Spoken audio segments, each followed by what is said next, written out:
बड़े बड़े क्लेम्स कर दिए। एक बार समझने की कोशिश करते हैं क्या वो प्रैक्टिकली पॉसिबल है या नहीं है। इन्होंने कहा कि मैं अगर आपको महीने का 10 लाख रुपए कमाने के लायक नहीं बना सका तो अपने पैसे वापस ले जाइए। साल का 1 करोड़ रुपए अगर ये देना चाहते हैं आप लोगों को और 1 लाख लोग इनकी कंपनी में ज्वाइन कर चुके हैं तो कितना पैसा चाहिए? 1 लाख करोड़ रुपए। तो हमारी टीम ने क्या किया, इनके जो फाइनेंशियल्स है उसको चेक किया कि भाई अगर 1 लाख करोड़ देना है तो कंपनी की टर्नओवर होनी चाहिए ना 2-3 लाख करोड़ की, क्योंकि वो भी तो कमाएगी ना। उनकी टर्नओवर पता है कितनी है पिछले साल की? 172 करोड़। अगर उसमें से मान लेते 30% भी वो कमीशन देते हैं अपने आईबीसीज को, कितना पैसा उन्होंने डिस्ट्रीब्यूट किया इस स्कीम में? 50 करोड़। तो कितने लोगों के हाथ में आया 1-1 करोड़? 50 बस। और बाकी लोगों का क्या हुआ? उनके हाथ में क्या आया? 0। कि अगर वो चाहे भी तो ये जो बड़े बड़े क्लेम्स कर रहे हैं इसको पूरा नहीं कर सकते। पहले तो ये जो क्लेम्स कर रहे हैं वही सब इलीगल है। This is complete scam. अरे यही तो उन सब लोगों ने किया जो हमारा देश छोड़ करके भाग गए हैं। पब्लिक से पैसा ले लिया या बैंक से पैसा ले लिया और जब बैंक आया पैसा वापस मांगने के लिए जो उसका हक है तो उन्होंने कहा हमारे पास तो नहीं है देने के लिए। वो तो हमने पार्टीज में खर्च कर दिया। वो मेरी बर्थडे पार्टी थी ना, वहां पे डांस करने में बहुत मजा आ रहा है। अब हमें क्या करना चाहिए? क्या बस ऐसे स्कैम होते रहे सोसाइटी में और हम बैठ करके तमाशा देखते रहे? सर, हमें एक्शंस लेना चाहिए। फर्स्ट ऑफ ऑल एफआईआर जिनके साथ हुआ है उन्हें एफआईआर फाइल करना चाहिए। लॉ को एक बार देखना चाहिए। नहीं समझ आ रहा है तो जिसको समझ है लॉ की उसके पास जाना चाहिए, उससे समझना चाहिए।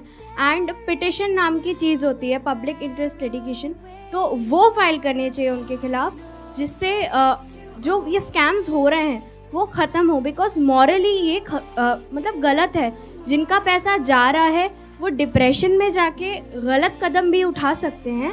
एंड इससे हमारे देश का यूथ ख़त्म होता जा रहा है जो इस देश को आगे लेके जाएगा। सो जो लीगल एक्शंस हैं वो लेने चाहिए। इस एक्शन को हम 2 कैटेगरीज में डिवाइड करते हैं। एक वो जिनके साथ में स्कैम हुआ है, एक वो जिनके साथ में नहीं हुआ। मान लेते हैं 1 लाख लोग हैं जिनके साथ में स्कैम हुआ है, यानी कि उनका पैसा ये कंपनी मार करके बैठी है और वापस नहीं कर रही। तो उन्हें क्या करना चाहिए? सबसे पहले जा करके एफआईआर करनी चाहिए। अगर वो पुलिस वाले एफआईआर नहीं करते हैं तो उनको सारे सर्कुलर्स दिखाने चाहिए कि भाई आरबीआई ने कहा है, आप ये लिख करके दे दो हमको कि आप एफआईआर नहीं कर सकते इनके लिए। तो उन्हें एफआईआर लॉन्च करनी ही पड़ेगी। और अगर इंडिया के अलग अलग पार्ट्स में बहुत सारे लोग इस तरीके से एफआईआर लॉन्च करते हैं तो जितनी भी हायर अथॉरिटीज हैं लाइक सीबीआई एंड ईडी वो सब एक्शन में आ जाएगी। मतलब उनको भी आइडिया लगेगा कि ये कोई छोटा मोटा स्कैम नहीं है, 500 करोड़ का स्कैम है, छोटा अमाउंट नहीं होता है। और ये पैसा किसका है? पब्लिक का है। और पब्लिक में भी एक बार को मान लो किसी 50-60 साल के आदमी का होता तो मुझे इतना दर्द नहीं होता। 18-19 साल के बच्चे का है जिसकी जेब में 50 रुपए नहीं होते। तो पहला क्या है, अगर आपके साथ में ऐसा कुछ हुआ है तो नंबर 1 एफआईआर लॉन्च करो। नंबर 2, अभी तक मैं इसमें डायरेक्टली इन्वॉल्व नहीं था लेकिन अब हो गया हूं, तो अब आप लोग अकेले नहीं। मेरा एक सिंपल सा प्लान है कि मैं अपने चैनल पर मोनेटाइजेशन ऑन करूंगा। वहां से मेरे पास में कुछ पैसा आएगा। मान लो 2-3 महीने में मेरे पास में 1 करोड़ रुपए आ जाता है। तो इस 1 करोड़ को मैं यूज करूंगा इंडिया की सबसे अच्छी लॉ फर्म को हायर करने के लिए, जो कि इन लोगों को रिप्रेजेंट करेगी जिनके साथ ये स्कैम हुआ है। उसका पैसा कहां से आएगा? मेरे चैनल पे जो एड्स रन होंगी अगले 2-3 महीने तक, वहां से आएगा। अगर उस पैसे की मुझे जरूरत पड़ी तो, अगर उतना पैसा मैं खुद अरेंज कर पाया तो मैं एड्स ऑन नहीं करूंगा। लेकिन अगर मैं अपने बेस पे अरेंज नहीं कर सकता हूं तो मैं एड्स ऑन कर दूंगा। तो तैयार रहना, कल को बोलना मत कि एड्स कहां से ऑन हो गई। जरूरत पड़ी तो मैं 1-2 महीने के लिए एड्स ऑन करूंगा, फिर बंद कर दूंगा जैसे ही मेरे पास में उतना पैसा आ जाएगा जितना उस लॉ फर्म को देना है। फिर वापस से अगर मेरे पास में पैसा खत्म हो गया उनको देने के लिए 6 महीने बाद, फिर से एड्स ऑन कर देंगे। अपने घर की खेती है, क्या दिक्कत है?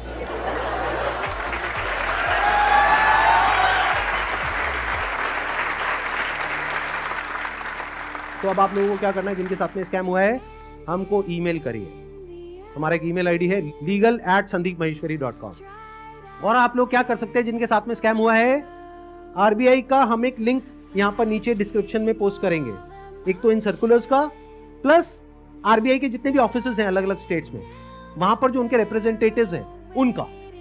तो आप क्या कर सकते हैं, जिनके साथ में ऐसा कुछ हुआ है, एक लेटर लिखिए छोटा सा, उसमें जो भी मन में है इंग्लिश में हिंदी में लिख दीजिए कि आपके साथ में ये हुआ ये हुआ ये हुआ ये हुआ, और आपको अपना पैसा वापस चाहिए, लेकिन वो पैसा वापस नहीं कर रहे। और साथ में सारे जो प्रूफ्स हैं, जो भी आपने पेमेंट करी, जो भी आपका रजिस्ट्रेशन नंबर है, वो सब अटैच करिए। इसको पोस्ट करिए, एक आरबीआई में और एक मिनिस्ट्री ऑफ कंज्यूमर अफेयर्स में। अगर ये करते हैं तो क्या होगा, सोचो उनके पास में हजारों लेटर्स पहुंच जाते हैं तो क्या होगा। तो गवर्नमेंट की जो भी सीनियर अथॉरिटीज हैं वो सब एक्शन में आ जाएगा। अगर आपको बहुत ज्यादा डर लगता है तो पता नहीं क्या हो जाएगा, क्योंकि ये आदमी है तो थोड़ा अजीब। अभी जो कल वीडियो में आया है ये, इसने आकर के एक बार नहीं बार बार मुझे धमकियां दी है, एक हफ्ते में देखो मैं तुम्हारे साथ क्या करता हूं। भाई तू क्या करेगा, कर ले, अभी कर ले। मैं नहीं डरता भाई, दिखता नहीं है मेरी आंखों के अंदर। मेरे को मत डराने की कोशिश कर बार बार, तू अपनी आंखें दिखा कर।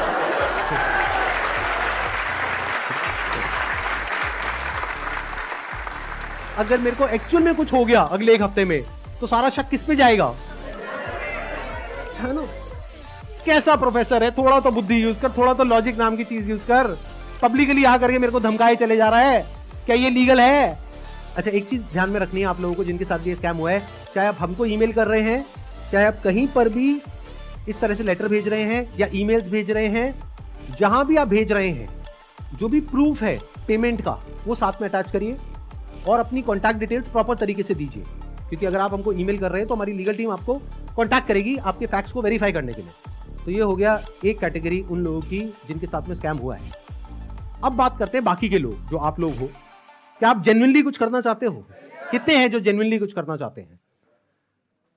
तो एक हैशटैग है जिसको बहुत तेजी से हमको स्प्रेड करना है। मतलब कि जब ये वीडियो अपलोड होगी उसी दिन ये हैशटैग हर जगह ट्रेंड करना चाहिए, हर यूट्यूब के कमेंट सेक्शन में, ट्विटर पर, इंस्टाग्राम पर, हर जगह इसके बारे में बात होनी चाहिए। उसके पीछे क्या वजह है? क्योंकि जैसे ये वीडियो अपलोड होगी उनको समझ आ जाएगा कि अब उनके लिए सारे दरवाजे बंद हो गए हैं, and it is just a matter of time जब उनके अगेंस्ट बहुत बड़े लेवल पर लीगल एक्शन होने वाला है। तो वो क्या करेंगे, वही जो पास्ट में ऐसे सब लोगों ने किया, वो देश छोड़ करके भागेंगे। इसका टाइम नहीं देना है। तो वो कब हो सकता है? जब आरबीआई के जितने भी सोशल मीडिया पेजेस हैं, मिनिस्ट्री ऑफ कंज्यूमर अफेयर्स के जितने भी सोशल मीडिया पेजेस हैं, वहां पर सब जगह ये हैशटैग ट्रेंड कर रहा हो, तो क्या होगा, इमीडिएटली उसके ऊपर एक्शन होगा। तो अब इनको रोकने का क्या तरीका है? एक हैशटैग है, ध्यान से सुन लो इस हैशटैग को, और ये यहां पे आ भी जाएगा नीचे और वीडियो में भी दिख रहा होगा आपको। Hashtag stop Vivek Bindra. रोको इसको भाई।